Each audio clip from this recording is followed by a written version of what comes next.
Swayam Prabha. Digital India. Educated India.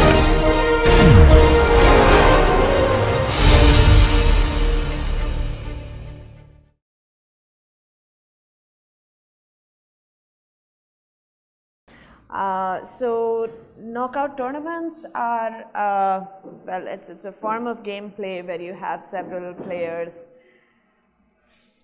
and or teams involved who play off with each other in several stages, okay? And every stage is like a filtering mechanism with regards to who makes it to the next round, and finally you have some way of declaring a winner.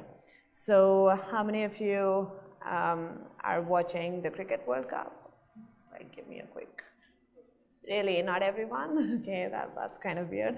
How does the Cricket World Cup go? At least how did this particular Cricket World Cup go? What's the format of the game?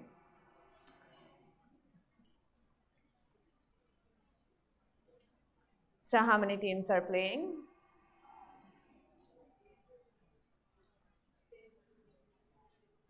In the first stage, they play 10C 2 times, so that tells us that there must be 10 teams, presumably. So I think eight of them are just the top 8 ICC teams, and 2 of them are selected from qualifiers that are held prior to the World Cup. So they find some way of figuring out which are the 10 countries that play in the World Cup, and then in the first round, there is what is called a round robin tournament, which is to say that every team faces off with every other team, and that's a total of, that's a whole lot of matches, 45, yeah, okay.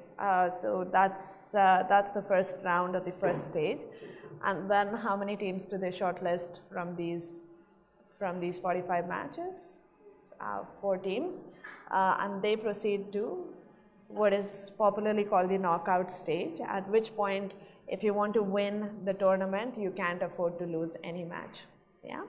Okay, so I think these were the outcomes from the round robin. So I suppose all the matches have happened, and you have, you can tabulate what's going on here.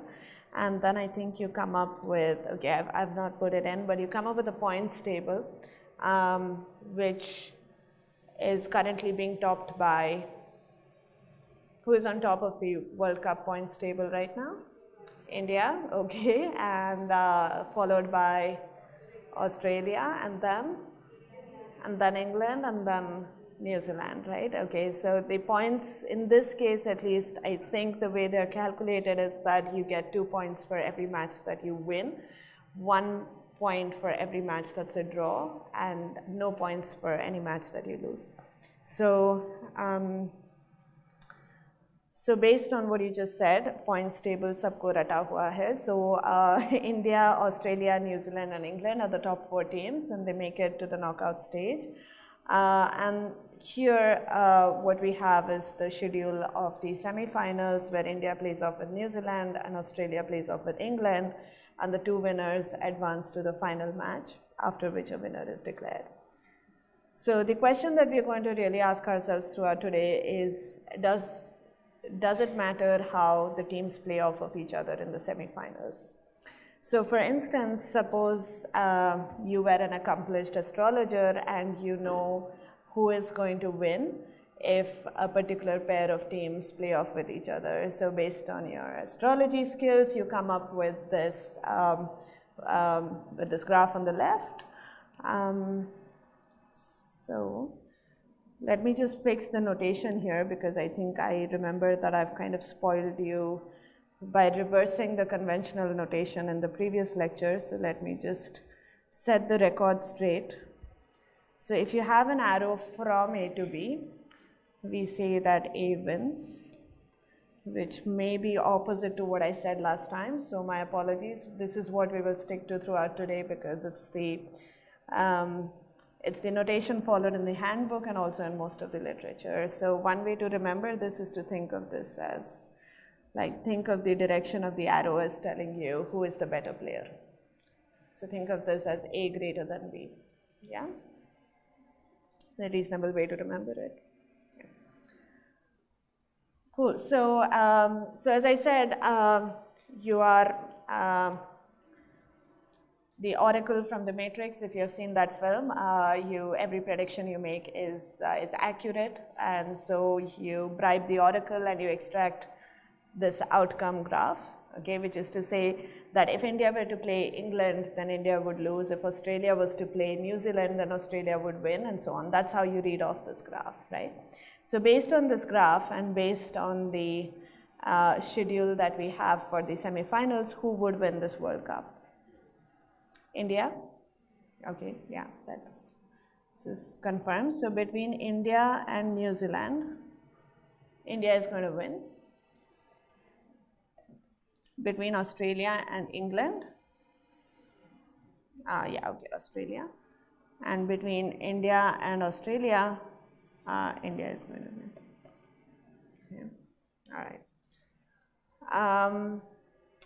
Does a different schedule lead to a different outcome? So can you think of a different way of setting up the semis so that the outcome is different? Can this happen?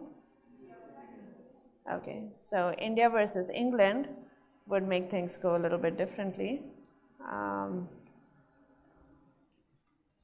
So let's say we play off India with England.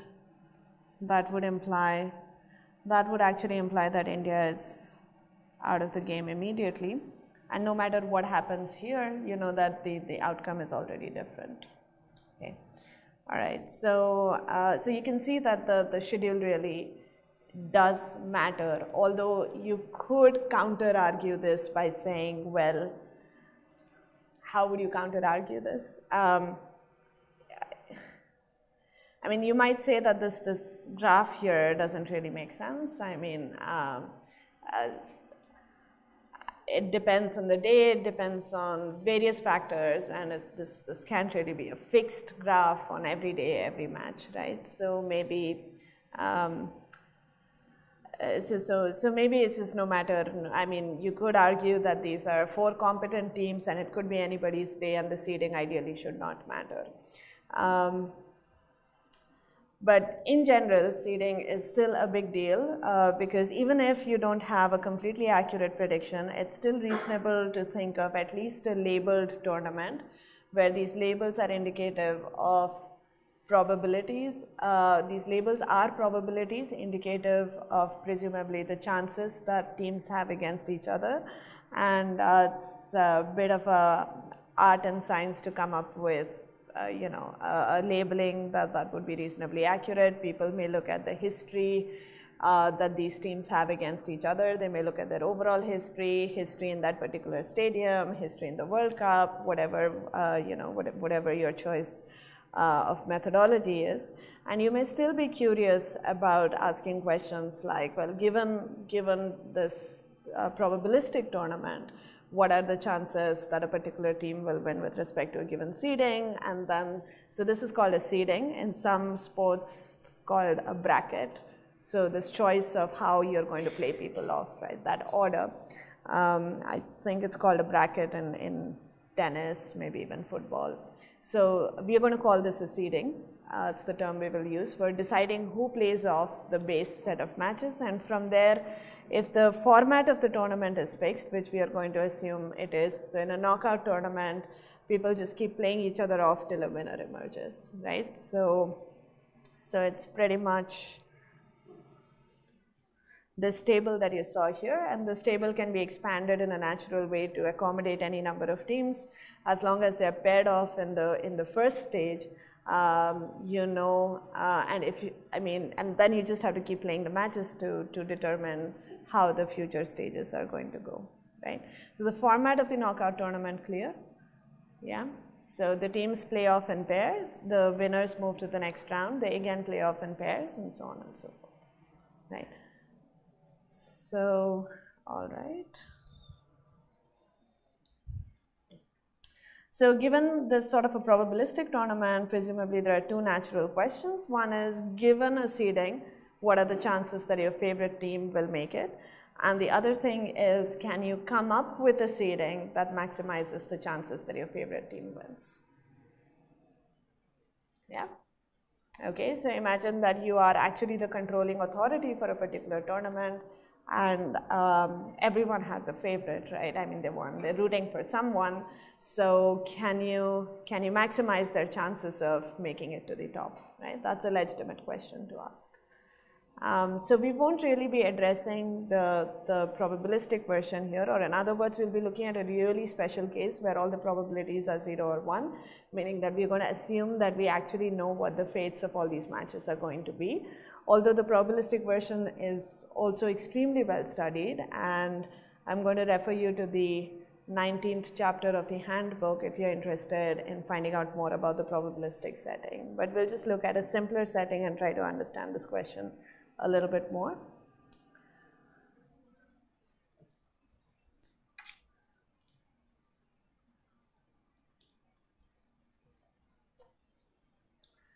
So in the deterministic setting, you actually, things do look like this. You're given, so you're going to call this the tournament graph, which is that for every pair of teams, you know that if they play each other, you know who is going to win. This graph is given to you.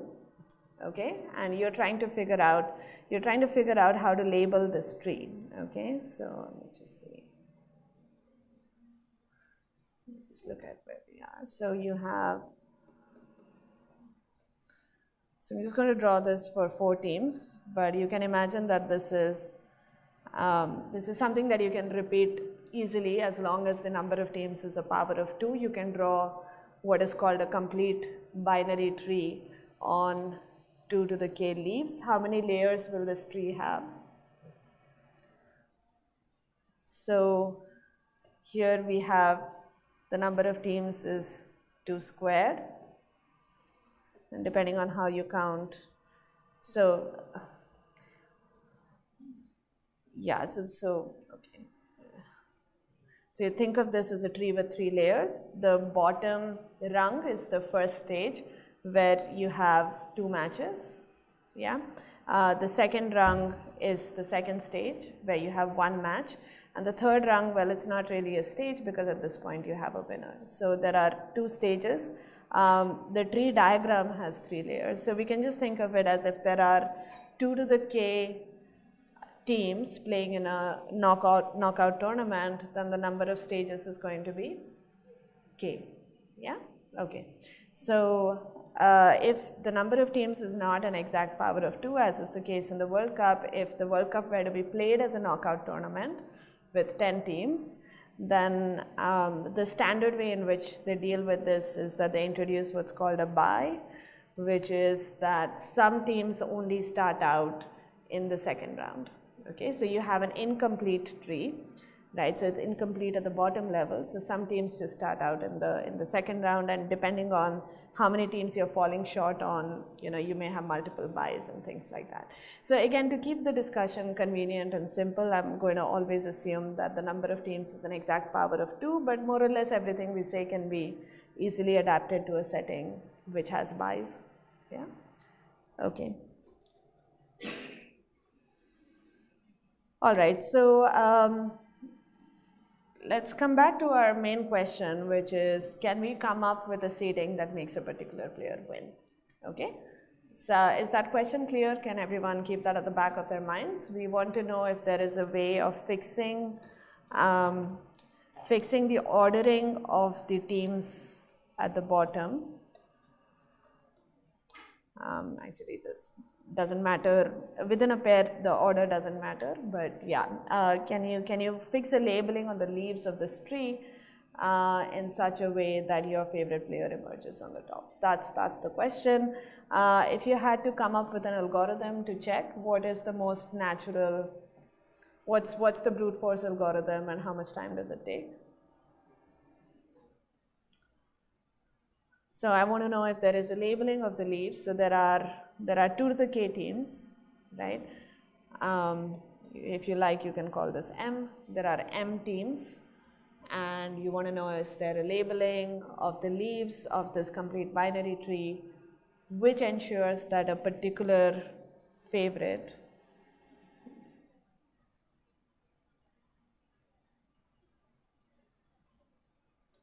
comes out on the top. So how long does the brute force algorithm take? What is the brute force approach and how long does it take? So we are going to assume that this is a complete binary tree which is symmetric in all respects. Yes. So actually, that's a good point. I mean, you could the playoffs don't have to happen according to a complete binary tree. Although arguably this is one of the most natural ways to do it. Can you think of other ways in which you could organize the matches?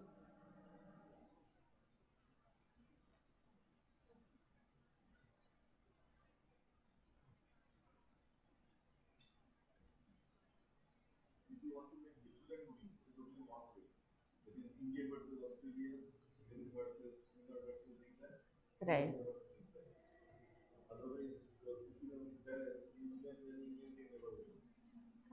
So who can never win in this picture? Sorry.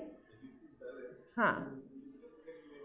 Right. If it's balanced, in this example, for instance, New Zealand can never win because, New Zealand is losing 2 of its 3 matches, right? It's losing to 2 of its 3 opponents.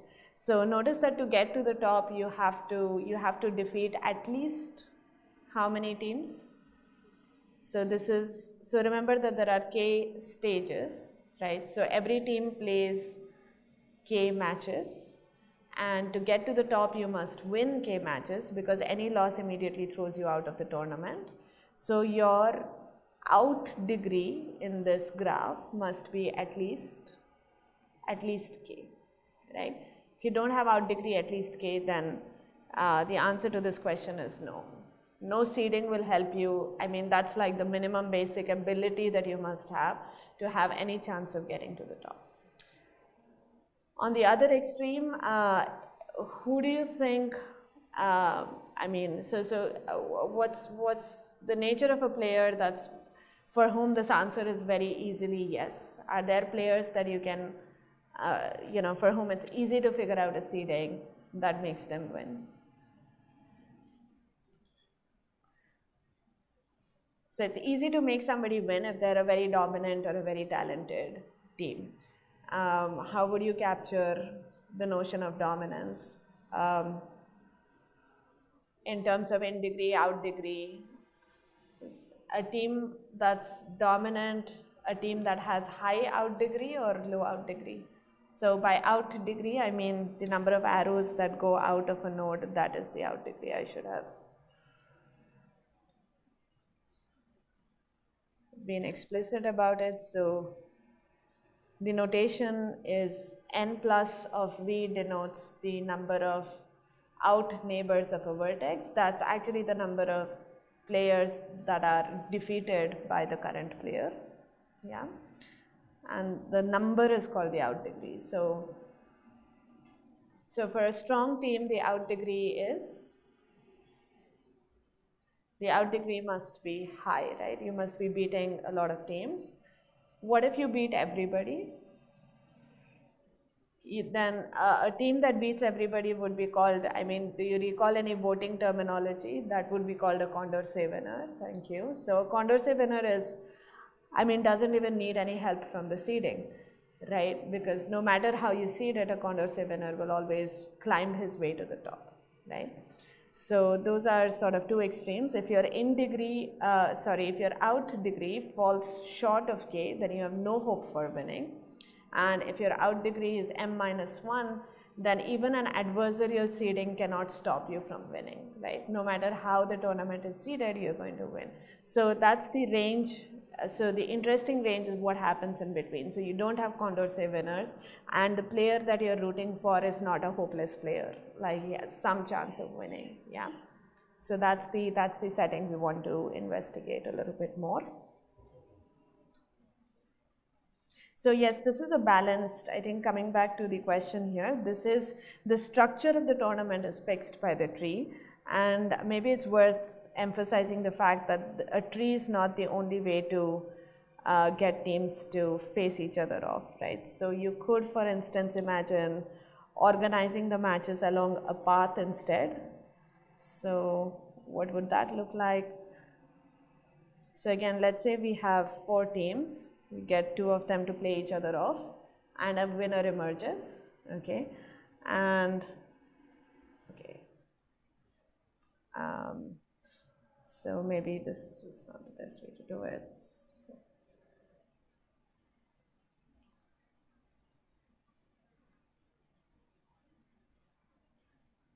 So let's say teams A and B play each other off and A wins, and then A plays the third team C, okay, and then maybe C wins this one between A and C, and then C plays the fourth team D, and maybe between D and C, let's say C continues to win, and now the fifth team comes in, plays off with C, maybe the fifth team wins, and so on and so forth. So this is a more linear way of organizing things. We're not having these parallel matches between m by 2 players in the first round. The first round is just between 2 players.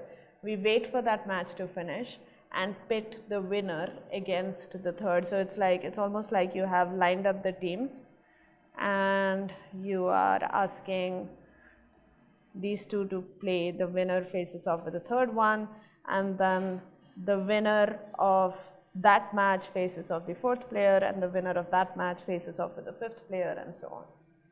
Okay, so this is a much more linear way of organizing things as opposed to a tree-like way of organizing matches, right? And you could use your imagination and come up with any intermediate structure that you want, and that would define a tournament, that would define the way in which matches are being played. So what we have seen are two extremes. One is about as squished as you can make it, which is the tree structure, so it's very compact. The other extreme is like this linear thing, which is a long drawn affair, and you can imagine that there are structures in between. And in fact, that is also something that people do study. Is there a shape that I can come up with that favors my player, right? Yeah.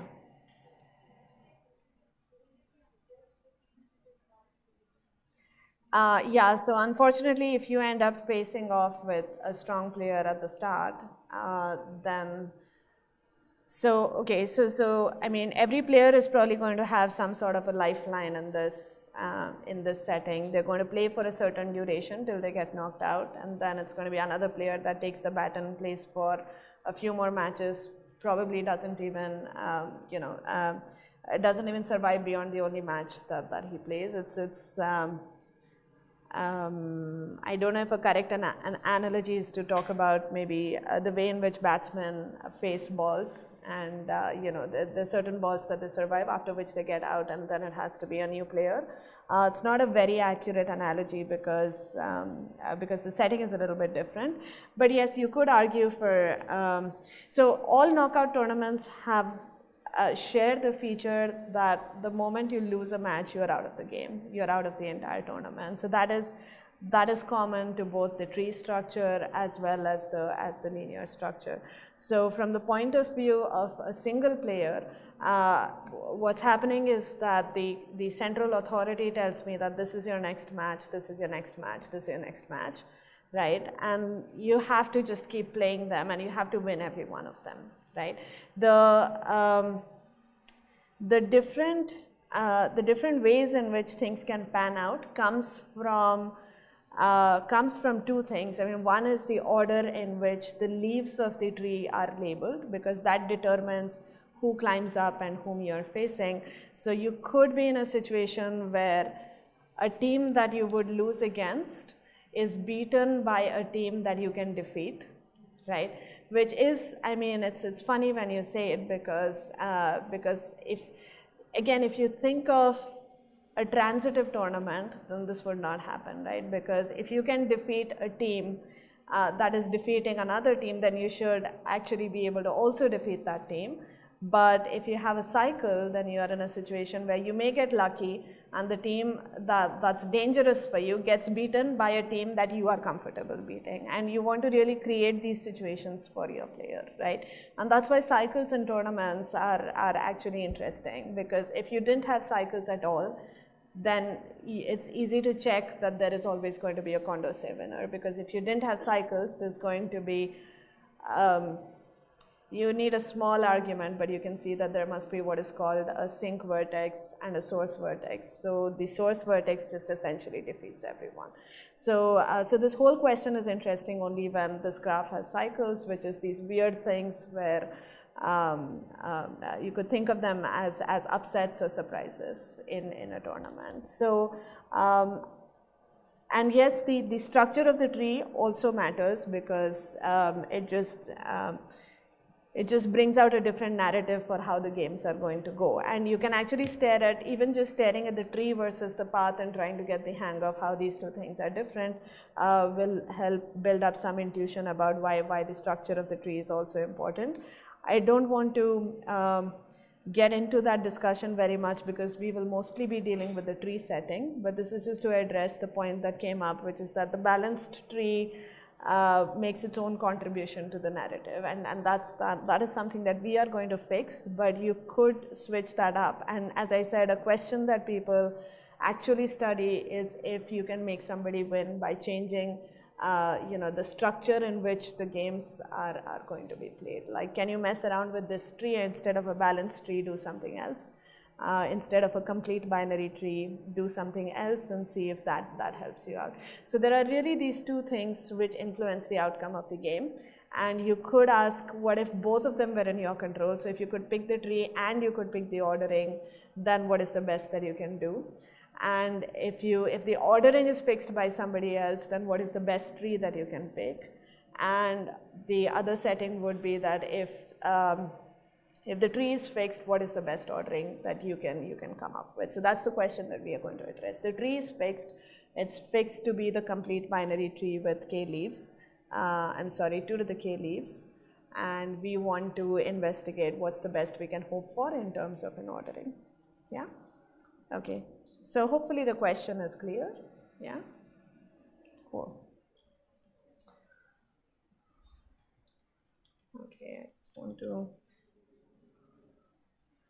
Okay, I just want to maybe formalize a small idea here, which is just trying to understand, what we said about, can you set it up so that the players that are dangerous for you somehow get eliminated and you are only facing off players that you're comfortable winning against. So that's what we are basically putting in words here. So if you want your player B to win, okay, then there must be a way of, so again, remember that the setting here is the complete binary tree, and you want your team to make it all the way here from somewhere at the bottom here, right? Which means that to make this journey, at this stage, your player must be facing off somebody that they are comfortable beating, right? So in some sense, what we want to ensure is that we can set up this sub-tournament here among some half of the players, okay, in such a way that the winner of this sub-tournament is somebody that our special player W is comfortable beating, okay? So that we should certainly be able to do. We should be able to find a subset of half the players where we can set things up in such a way that that sub-tournament is won by somebody that our favorite player is beating. And the players that we push into that side of the fence, the remaining players should be such that we can set up a sub-tournament here where our player emerges victorious, right? So you should be able to manage both things. So you should be able to split the players into two sets so that in the first set containing your player, you can set up a seeding so that your player wins that sub-tournament. And in the second set, you can set up a seeding in such a way that the player that wins the other sub-tournament is somebody that your player can defeat, okay? And if you can do this, then you have a seeding of the overall tournament by combining the seedings of the two sub-tournaments in which your player actually wins. Because the last match, you had reverse engineered to be such that it works out in favor of W, okay? And if there is a seeding of the overall tournament in which W wins, then you can certainly do this with the sub-tournaments, because you can just look inside that seeding and break it up appropriately. So this is a characterization. Yeah? So the reason I'm bringing this up is because if you go back to the tournament graph and ask yourself what is going on, you see that, so here the orange circles show the top level breakups. So can you divide this into two equal sized subsets in such a way that your player, so in this case the desired player is A, so A comes out on the top of one of these subsets, and E comes out, E is some other player that comes out on top of the other subset, which has the property that A beats E. So let's say here that E is our desired player. I'm sorry, because the arrow is pointing in favor of E. So let's say that E beats A, so we say that the desired winner in this example is E, right? And now what you do is you break this down further and you go into these sub-tournaments and you ask yourself, well, what does it take for me to make E win this sub-tournament? Well, you apply the same definition and say, well, then I must be able to break up this sub-tournament into two smaller sub-tournaments, in one of which E emerges on the top, and in the other of which I have some other player that comes out on the top that E is comfortable beating, right? And so on and so forth. So this is a recursive definition, and what this does is it gives you a subgraph of the tournament which essentially has the shape, these arrows pointing in a very particular way, which also directs you to an appropriate seeding of the full tournament. So this structure here is called a binomial aborescence. I think this terminology was introduced by Kanoth, and this is called a binomial aborescence rooted, in this case, this is rooted at the vertex E. Okay, and this is something that helps you make E win. I'm not formalizing this any further, but you will meet binomial aborescences later in the day. That's a word I struggle with, sorry. But you will meet them later as we investigate algorithms for making people win. Okay, so this we have discussed already. Condorcet winner is somebody that works out really well, and they're going to win irrespective of the seeding. We also said that this leads us to the intuition that high out degree is a good thing, because high out degree means that you're beating a lot of people. A Condorcet winner, of course, is a very demanding definition. It's saying that you literally beat everyone, but that's a sufficient condition for being able to make somebody win. Presumably, it's not necessary. I mean, you can still be a strong and a smart player. You may be defeating just about enough people, and the ones that you lose to, maybe you can set things up in such a way that they are gotten rid of by other people that you're comfortable beating. So let's try to see if there are other notions that are interesting. So here is one where we say that a king is a node that has a path of length at most 2 to any other node, which means that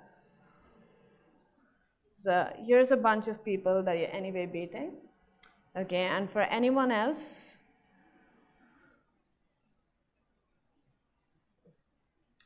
is beaten by somebody that you are beating, okay. So that's what it means to say that everyone is reachable within 2 hops, yeah. Again, if you think about it, I mean, we said that the players who have no hope are players which have low in degree. And another way of thinking about players who have no hope is players for whom the shortest path to some other player is longer than k. So k is the number of stages in the whole tournament, right? So you need to survive k matches. But if somebody is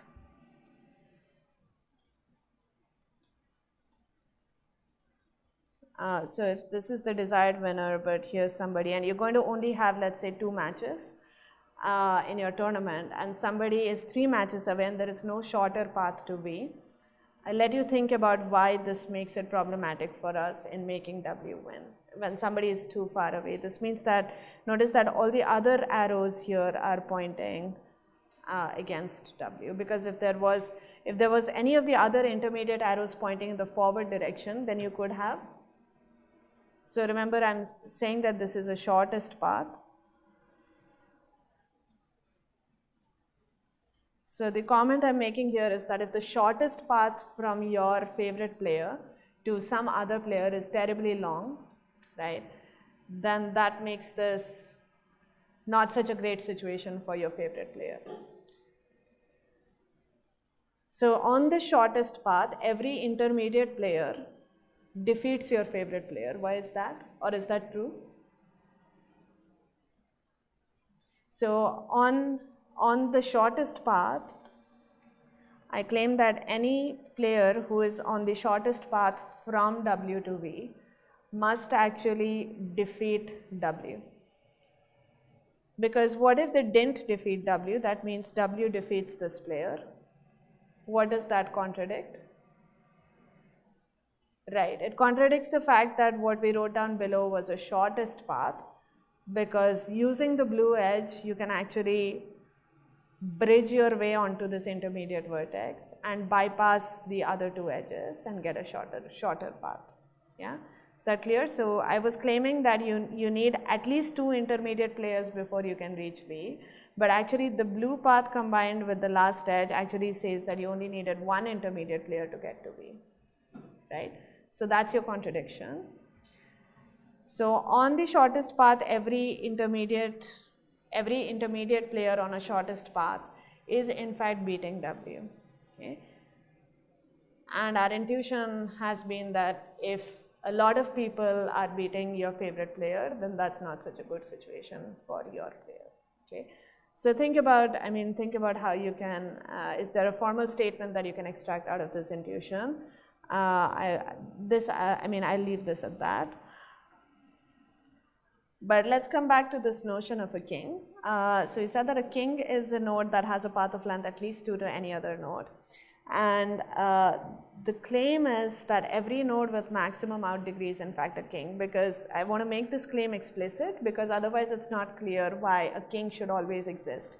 So for instance, Condorcet winners are really nice, but they don't always exist.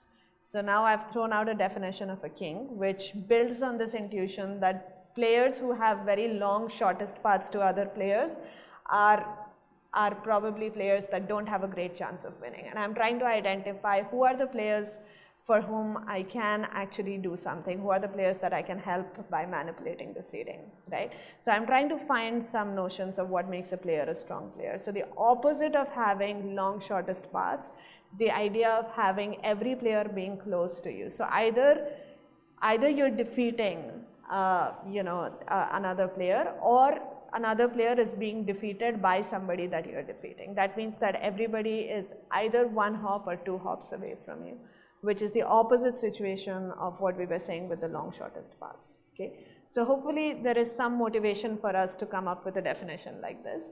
But again, it's not clear that we can always make a king player win, although the name, it's a confident name, but it's not obvious that if a player is a king, you can actually make her win. The other thing is, just like with the Condorcet winners, do kings even always exist? That's also not clear. But at least let's address the second question by observing that every vertex with maximum out degree is in fact a king.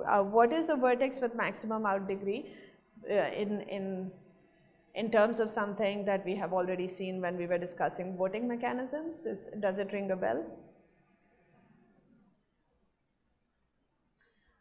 A vertex with maximum out degree is a vertex that's winning a lot of matches. Was there a voting rule which was defined in terms of how many matches you win and how many matches you lose?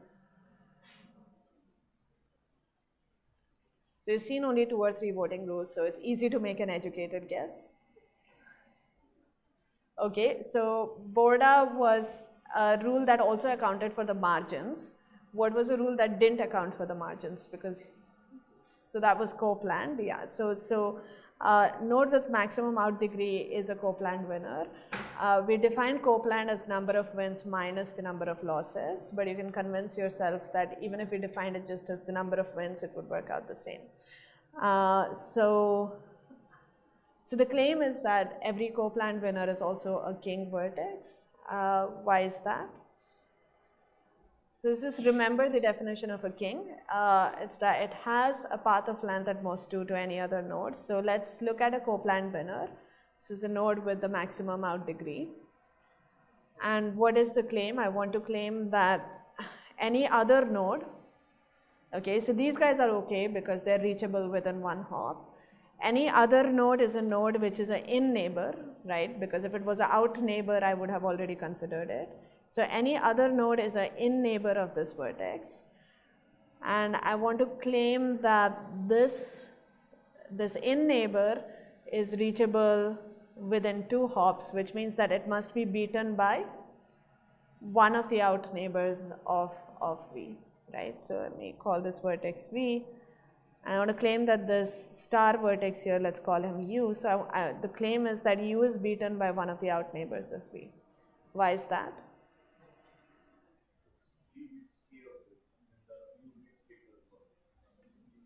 Right. So suppose not, right? If not, then what does that mean?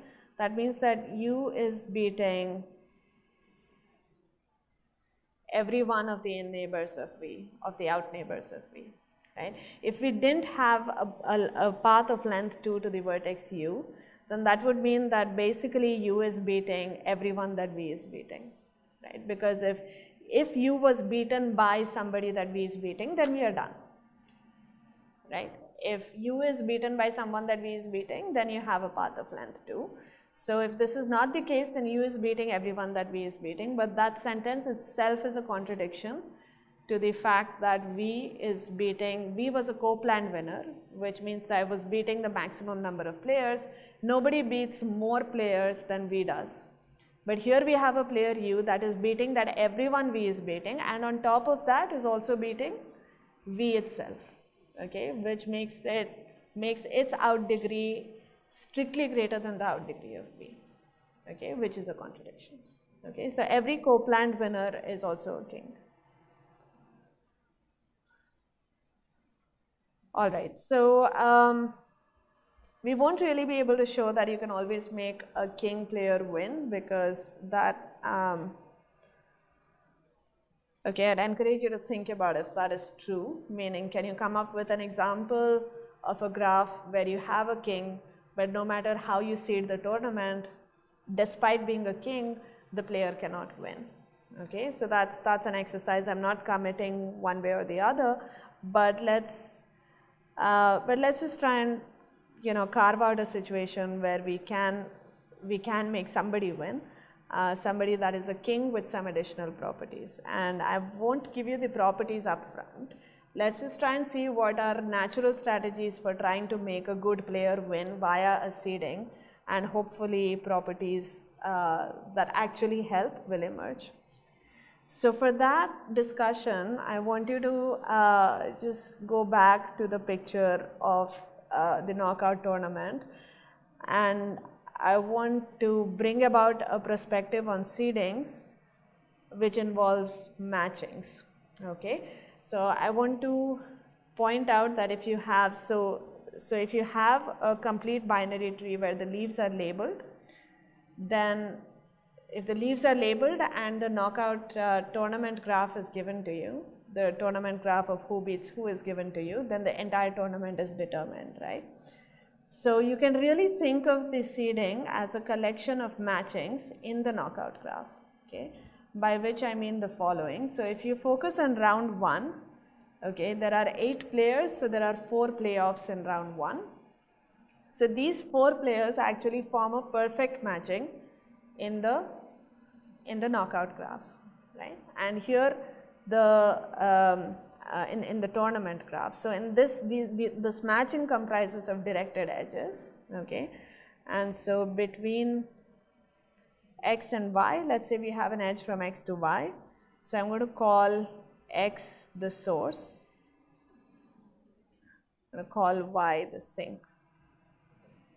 Okay. So I have a matching which is a perfect matching, meaning that it saturates everyone. So the first round is a perfect matching. Okay.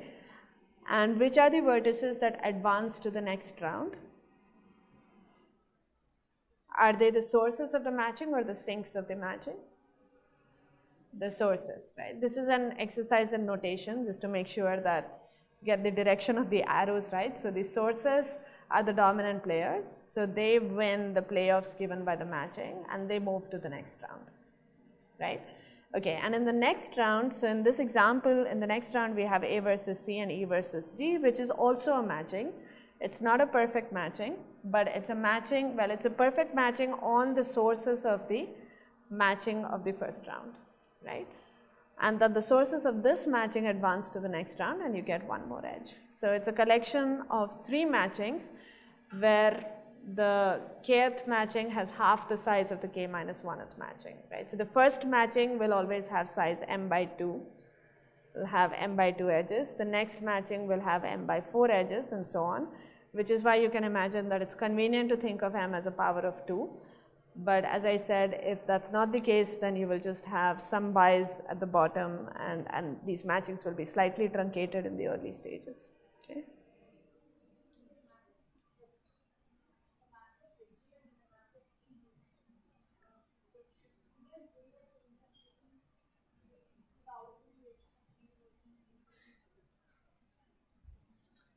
Okay, thank you. So I think,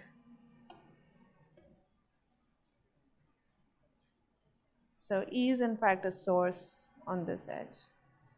Was that the correction that you were pointing out? Oh, I see, sorry. So, but E is also winning against G, right? So between H and G, so between H and G, G is winning. Okay, is that pictorial typos, sorry. So between H and G, G is winning. So G is the source of this matched edge. And then E plays off with G and E wins. E is the source of that edge, and then finally between A and E, hopefully that one is correct, and A wins. Yeah. All right. Thank you. So the couple of corrections, I'm just trying to quickly check that the rest are okay. But basically, yeah, I think it seems fine. So you can think of a seeding as a collection of matchings, which keep getting smaller and smaller till you have a matching with just one edge, right? So start out with a matching on m by 2 edges and go all the way up to a matching with one edge, right? And what you want is your player to be a source vertex in each one of these matchings, right? So can you come up with a collection of matchings where this is the case?